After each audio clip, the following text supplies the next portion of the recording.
Le temps ne s'arrête pas et n'épargne personne. Les époques se succèdent, les humains meurent et naissent, les technologies tombent en panne. Le monde change dynamiquement, et des changements particulièrement importants ont commencé à se produire à partir de la fin du XXe siècle, dans tous les domaines de la vie. Des métamorphoses significatives ont été observées en cosmonautique, les missions sont devenues plus audacieuses, et les sondes, autrefois primitives, se sont transformées en instruments plus avancés et intelligents. Cependant, cela ne les préserve pas d'une mort inévitable. Cette vidéo traite du rover martien Opportunity. Nous allons nous souvenir de ce qui a rendu cet engin célèbre, des capacités qu'il a utilisées et de ce qu'il a vu sur la planète rouge avant sa disparition. Commençons par un bref historique. L'un des deux rovers jumeaux envoyés sur Mars dans le cadre de la mission Mars Exploration Rover, initialement appelé MERB, et son jumeau, MERA, qui a atterri de l'autre côté de la planète, ont ensuite été renommés respectivement Opportunity et Spirit. Spirit a eu beaucoup moins de chance, fonctionnant pendant environ 5 ans avant de périr, coincé dans le sol martien avec des roues cassées. Ses panneaux solaires, recouverts d'une épaisse couche de poussière, ne lui ont pas permis de survivre à l'hiver martien mortel de 2009. Personne ne se doutait alors qu'Opportunity connaîtrait un sort similaire. Cependant, 9 ans plus tard, Opportunity a battu le record de longévité sur Mars, détrônant le précédent champion, Viking 1. Si vous souhaitez en savoir plus sur les découvertes étonnantes de la sonde la plus tenace de la NASA, continuez à regarder. Après la mort de l'engin en 2018, la NASA a publié une carte montrant les 45 km parcourus par Opportunity. Initialement prévue pour une mission de 90 sols, Opportunity a fonctionné pendant près de 5500 jours.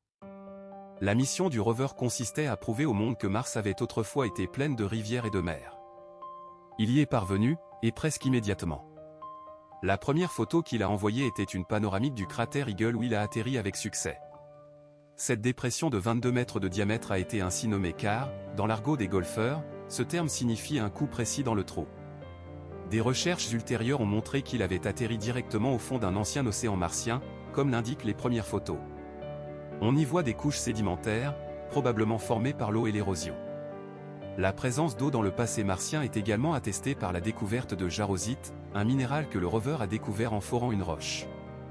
Des cavités étranges dans les roches découvertes par l'engin témoignent également de cela. Mais la découverte la plus significative concernant la preuve d'un passé aquatique de la planète rouge est l'hématite, ou myrtille, comme les scientifiques ont appelé ce minéral. Sur Terre, ces sphérules d'un diamètre allant jusqu'à 7 mm se forment dans les geysers. Leur découverte sur Mars est très significative. L'hématite et d'autres découvertes suggèrent qu'un grand plan d'eau s'étendait autrefois sur l'immense plateau de Meridiani Planum, où se trouve le cratère Eagle. Après avoir atteint le cratère Endurance, une dépression de 130 mètres de diamètre, la décision a été prise de faire descendre le rover au fond. Le risque que le rover ne puisse pas remonter à la surface n'a pas arrêté les concepteurs de la mission.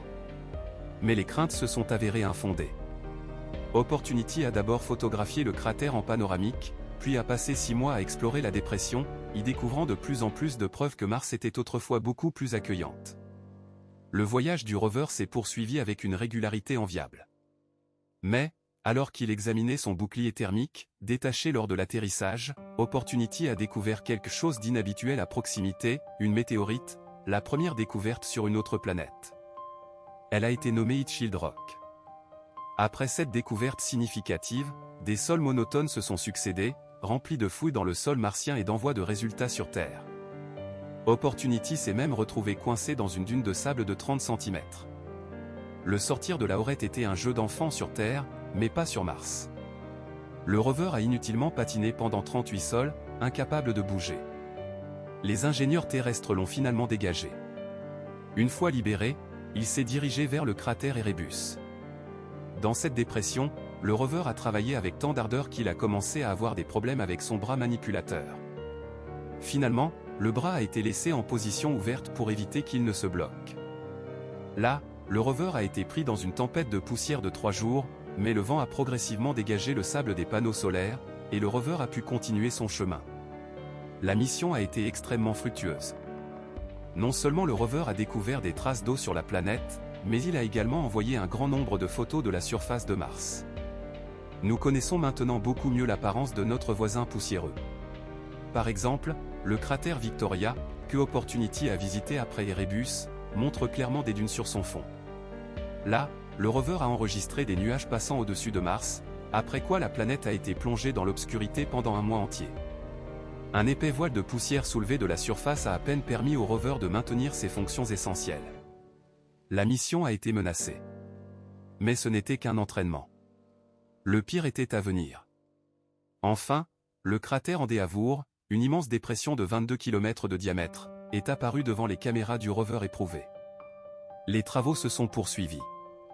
Le rover a étudié les vents martiens, qui se sont déchaînés, a creusé et s'est déplacé. Il a même découvert une veine de gypse. Grâce à lui, la Terre a pu voir des images du passage de Phobos devant le Soleil, vues pour la première fois par un rover en été 2013.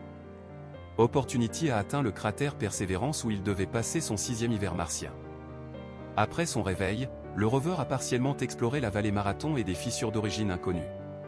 C'est tout ce que le rover a pu faire, car en 2018, Mars a été frappé par une tempête de proportions planétaires, un ouragan de la taille de l'Amérique du Nord qui a enveloppé la planète d'un voile de poussière pendant des mois, bloquant 99% des rayons du Soleil.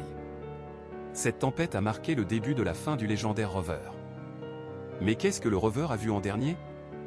La NASA a publié la dernière photo du rover, l'extrémité ouest du cratère Endeavour, que le rover a exploré pendant plusieurs années, tout en étudiant les zones environnantes. Les tentatives de réanimation du rover ont été vaines. L'engin s'est tué à jamais. 7 mois plus tard, après avoir envoyé une dernière commande infructueuse au rover, les spécialistes de la NASA ont officiellement annoncé la fin du programme. Opportunity a passé 15 ans sur Mars et a apporté une contribution inestimable à la science. Regardons le rover qui a trouvé sa dernière demeure sur la planète qu'il a détruite. Au cours de ces années de mission, de nombreuses personnes ont considéré le rover comme quelque chose de proche. Par conséquent, après la mort d'Opportunity, non seulement les scientifiques, mais aussi les gens qui ont suivi les déplacements de l'engin sur ce lointain corps céleste, ont été attristés. La préparation de nouvelles missions sur Mars continue, et peut-être que des humains marcheront bientôt sur la surface de la planète rouge. Écrivez dans les commentaires ce que vous pensez d'une expédition habitée sur Mars, compte tenu des conditions que Opportunity a démontrées. Ne manquez pas les mises à jour et partagez la vidéo avec vos amis. De nouvelles émissions passionnantes vous attendent bientôt.